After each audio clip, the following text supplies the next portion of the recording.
Treviso, lo stadio Monigo, sono ormai a tutti gli effetti una casa per la nazionale Under 20 di rugby che sta per affrontare, come i fratelli maggiori, il Sei Nazioni, il torneo più antico del mondo. Primo appuntamento venerdì 3 febbraio contro la Francia e proprio gli azzurrini l'anno scorso, grazie anche alla spinta di Monigo e dei suoi tifosi, ha ottenuto ben 3 vittorie in 5 partite giocate, un risultato eccellente che quest'anno sperano di ripetere. Aspetto delle prestazioni, delle ottime prestazioni che possono poi sicuramente risultare delle partite equilibrate, competitive, sempre e poi speriamo di avere così la fortuna e la bravura di centrare qualche risultato positivo. Treviso ormai punto di riferimento per il rugby anche da parte della federazione, che riconosce la grande spinta della città di Treviso, accogliente con i giocatori e con i tifosi che arrivano da fuori, quest'anno da Francia, Irlanda e Galles. Gli appuntamenti, sempre al venerdì, il 3 e 24 febbraio e il 10 marzo.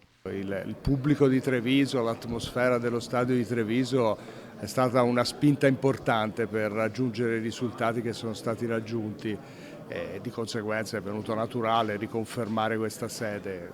Cosa rappresenta per l'Italia?